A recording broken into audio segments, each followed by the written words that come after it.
क्या आप भी फर्स्ट टाइम में गेट एग्ज़ाम क्लियर करना चाहते हैं? इजी है, कर सकते हो। जब मैं फर्स्ट टाइम में गेट एग्ज़ाम क्लियर कर सकता हूँ तो आप क्यों नहीं कर सकते? उसके लिए चाहिए आपको एक अच्छी स्ट्रेटेजी जो मैं आपको बताने वाला हूँ। गेट के 3 भागों में बांटा गया है। First is aptitude, second is engineering mathematics and third is technical, जो सबसे ज़्यादा और सबसे मोटा होता है। अब हमें क्या करना है, हमें इन तीनों को समझना है। एप्टीट्यूड, गेट के एग्ज़ाम में एप्टीट्यूड 15 मार्क्स की आती है, बोले तो 15।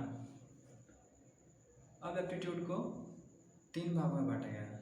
First English, second reasoning, third is mathematics. सबसे पहले हम इन 15 मार्क्स को टारगेट करेंगे। इन 15 मार्क्स में से आप कौन सी बुक को अच्छे से प्रिपेयर कर सकते हो? इंग्लिश, आपको इंग्लिश अच्छे से आती है, आपको 3 मार्क्स मिल जाएंगे। मैथमेटिक्स, यदि आपको 10th क्लास तक की मैथमेटिक्स अच्छे से आती है तो आपको 5 मार्क्स मिल जाएंगे। रीजनिंग, यदि आपको रीजनिंग अच्छे से आती है तो आपको 7 मार्क्स मिल जाएंगे। रुको रुको, कहाँ की जल्दी है। फाइनली एक नॉर्मल बंदे के लिए 15 मार्क्स की एप्टीट्यूड को पूरा कंप्लीट करना काफ़ी कॉम्प्लिकेटेड होता है। आप इसका एवरेज लेकर चल सकते हो। एवरेज आप मान सकते हो कि आप एप्टीट्यूड में नॉर्मली 7 से 9 मार्क्स ही कर सकते हो। इंजीनियरिंग मैथमेटिक्स कॉम्प्लिकेटेड, बोले तो इंजीनियरिंग मैथमेटिक्स 13 मार्क्स की आती है, बट मैं बोलूँ तो 15 मार्क्स की ही आती है। कायदे में एक क्वेश्चन हर बार प्रोबेबिलिटी का ज़रूर आता है, या तो ट्रांसपोर्टेशन में आता है या किसी ब्रांच में आता है, बट सिविल इंजीनियरिंग में 15 मार्क्स की ही आती है। Liner algebra, calculus, ordinary differential equation, partial differential equations, numerical methods, probability, आपको इनमें से क्या अच्छे से आता है? मैं बोलूँ तो calculus, matrix, probability, numerical methods, ordinary differential equation, ये पांचों आनी बहुत ज़रूरी है। एक्चुअली 500 में से कम एक क्वेश्चन हर उसमें से आता है। यदि मैट्रिक्स को देखा जाए तो उसमें से नॉर्मली 2 मार्क्स का या 3 मार्क्स का आ जाता है, एंड न्यूमेरिकल मेथड में से हर बार एक क्वेश्चन आना ही आना है। और प्रोबेबिलिटी की बात की जाए तो प्रोबेबिलिटी कभी 5 मार्क्स की भी आ जाती है तो कभी 2 मार्क्स की भी आ जाती है। ऑर्डिनरी डिफरेंशियल इक्वेशन की बात करो तो ये भी 3 से 4 मार्क्स की आती ही आती है। पार्शियल डिफरेंशियल इक्वेशन कम आती है, ये 1 मार्क्स की आती है या 2 मार्क्स की आती है, वो किस्मत पे डिपेंड करता है, या फिर आती ही नहीं है। बट कुछ क्वेश्चंस हैं मैथ के जो काफ़ी इंपॉर्टेंट है और काफ़ी बार रिपीट भी होते हैं। सो मैथ को समझना बहुत ज़रूरी है कि कौन से क्वेश्चंस रिपीट होने वाले हैं। वैसे गेट का एग्ज़ाम क्वालिफाई करने के लिए 13 मार्क्स काफ़ी होते हैं, और शायद 30 मार्क्स का आपको पता चल चुका है। सो कहा जाए तो यदि आपको एप्टीट्यूड और इंजीनियरिंग मैथमेटिक्स फुली अच्छे से आती है तो आप गेट क्वालिफाई कर सकते हैं आराम से। बट 100 में से 100 तो कोई भी नहीं कर पाता भाई। मैं भी नहीं कर सकता, आप भी नहीं कर सकते। अब क्या करें? टेक्निकल, अरे हाँ, टेक्निकल तो हमारा पूरा बचा हुआ है। तो गेट का एग्ज़ाम कितने मार्क्स का होता है? 100 मार्क्स का। तो और हमने कितने मार्क्स के लिए प्रिपरेशन के हिसाब से सोचा है? 13 मार्क्स का। क्वालिफिकेशन के लिए कितने मार्क्स चाहिए? 13 मार्क्स। अप्रोक्सीमेट 30 मार्क्स में जनरल वालों का भी क्लियर हो जाता है यार। 15 मार्क्स एप्टीट्यूड, 15 मार्क्स मैथमेटिक्स और 70 मार्क्स टेक्निकल। सो अब ऐसा तो नहीं होगा कि 13 में से 30 आए। हम एज्यूम कर सकते हैं कि हमारे 13 में से कितने मार्क्स आते हैं। 13 में से 17 या 18 मार्क्स हमारे आ जाते हैं। किस में? एप्टीट्यूड में और इंजीनियरिंग मैथमेटिक्स में। बट इंजीनियरिंग मैथमेटिक्स पढ़ लेना भाई, बच्चों का खेल नहीं है। यदि फर्स्ट ईयर सेकेंड ईयर अच्छे से किए तो हो जाएगा, यदि लेटर एंट्री से हो तो प्रिपरेशन पे लग जाओ अभी से।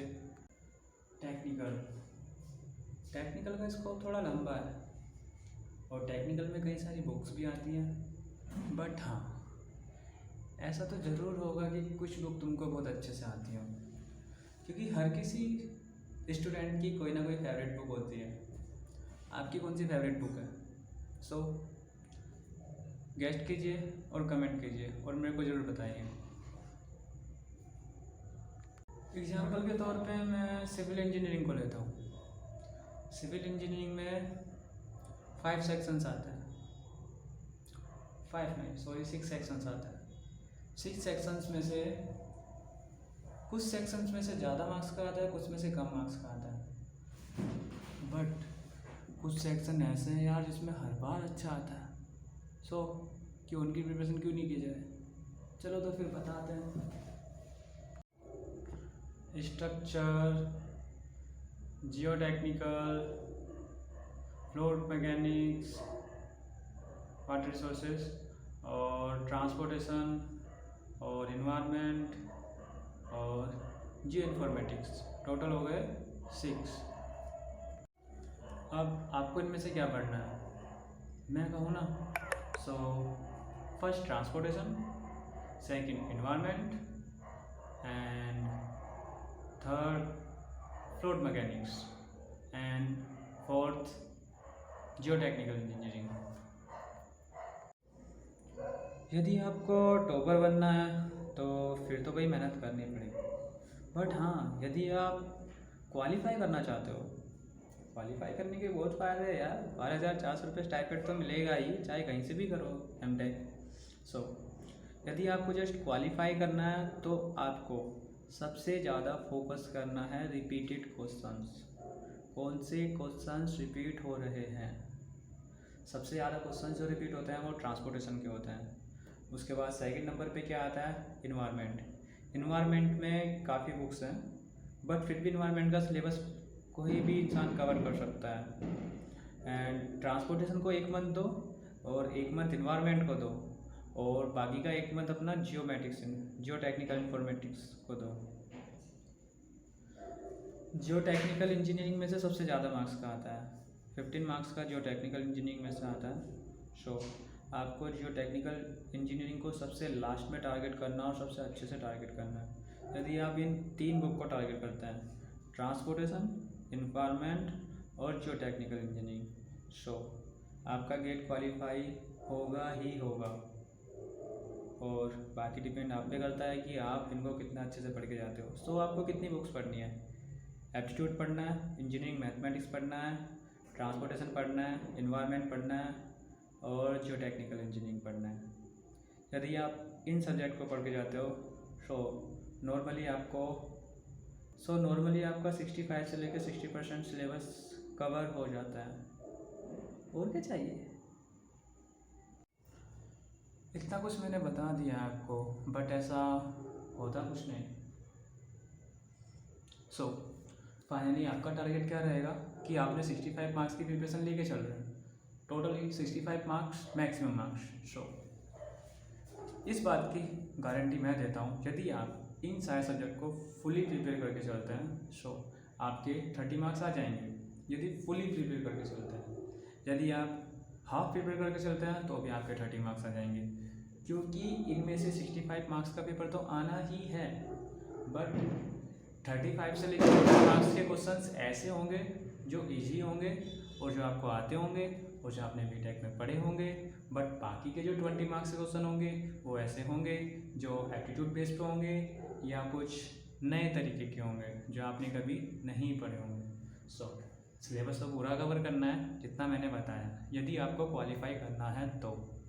और यदि आपको टॉपर ही बनना है तो भैया पूरा सारा सिलेबस कवर करो। एंड टॉपर का तो उसके बाद भी नहीं कह सकते हम कि सारा सिलेबस कवर करने के बाद भी सारा पेपर होगा, क्योंकि गेट के एग्ज़ाम में देखा गया 20 से लेके 25 मार्क्स का पेपर ऐसा आता है जो टोटली आपकी मेंटलिटी पावर पर डिपेंड करता है कि आप उस क्वेश्चन को किस तरह किस लॉजिक से सॉल्व करोगे। लॉजिकली क्वेश्चंस बहुत आता है, इसलिए गेट का एग्ज़ाम इतना ईजी नहीं होता और इसीलिए उसकी ज़्यादा वैल्यू है। और नॉर्मली गेट में टॉपरों की वैल्यू ज़्यादा होती है। बट आपको तो क्वालिफाई करना है, डोंट वैरी, आप इतना सिलेबस कवर कीजिए, अपना पेपर दीजिए। और नॉर्मली ये स्ट्रेटेजी कही जाए तो 4 महीने की स्ट्रेटेजी है। और पेपर कब होता है? फरवरी में पेपर होता है यार। अगस्त में फॉर्म निकलता है, सितंबर, अक्टूबर, नवंबर, दिसंबर तक आपकी प्रिपरेशन हो सकती है। दिसंबर में अपने बीटेक की एग्ज़ाम दीजिए और बीटेक की एग्ज़ाम के जस्ट बाद अपने टेस्ट सीरीज लगाइए और टेस्ट सीरीज लगाने के बाद सीधे पेपर देने और क्लियर होगा तब जब आप पेपर को अच्छे से अटैम्प्ट करेंगे।